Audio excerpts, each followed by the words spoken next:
এখন বর্তমান আছি কুয়েত ইউনিভার্সিটিতে। আমার ম্যাডামের বোন আসছে এই বিল্ডিংয়ে। তো এর পিছনে কিন্তু প্রচুর পরিমাণ বিল্ডিং আছে এবং পার্কিং আছে। এবং দেখেন এখানে একটা নতুন স্টেডিয়াম তৈরি হচ্ছে, এটা হচ্ছে ভার্সিটির স্টেডিয়াম। তো পার্কিংগুলো এমন নিট অ্যান্ড ক্লিন এবং কোনো রকম বিশৃঙ্খলা করা যাবে না। দেখেন যেখানে স্টপ দেওয়া আছে সেদিকে যাওয়া যাবে না, যেদিকে নো এন্ট্রি দেওয়া আছে সেদিকে যাওয়া যাবে না, যেদিকে পার্কিং করার নির্দেশ সেদিকে যেতে হবে। মানে এত সুন্দর ব্যবস্থা। ওই দেখেন ওইগুলো এখনও কাজ বাকি, ওই বিল্ডিংগুলো এই একটা সামনে, এইগুলো এখনও কাজ বাকি।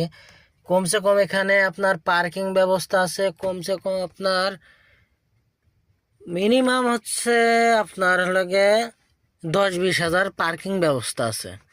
আরও বেশি থাকতে পারে, আমি অনুমানিক বললাম। এই পাশে কম দেখছেন, ওই পাশে মানে এটা হলো বিল্ডিংয়ের সামনের সাইড, আর ওই যে বিল্ডিংগুলো দেখতে পাচ্ছেন ওর পিছন সাইড হচ্ছে পার্কিং। এত বড় পার্কিং, আর সব পার্কিংগুলো এরকম পরিপাটি করা, এরকম মনে করেন ছাউনি দেওয়া, আর হচ্ছে যে আপনার সিগন্যাল সিস্টেম। হ্যাঁ, ওই যে ওখানে দেখতে পাচ্ছেন, এই দেখেন এখানে তীর চিহ্ন দেখাচ্ছে, এমনি যাইতে যাওয়া যাবে এরকম ব্যবস্থা। মনে করেন কোনো রকম বিশৃঙ্খলা নেই।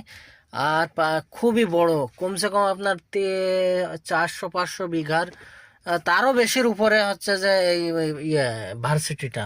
আপনারা যদি দেখতে চান তাহলে অবশ্যই আচ্ছা যে এই গুগল ম্যাপে সার্চ করে দেখতে পারেন কুয়েত ইউনিভার্সিটি। তো দেখে দিলেই দেখবেন যে চলে আসবে। তো ভিডিওটি কেমন লেগেছে অবশ্যই জানাবেন।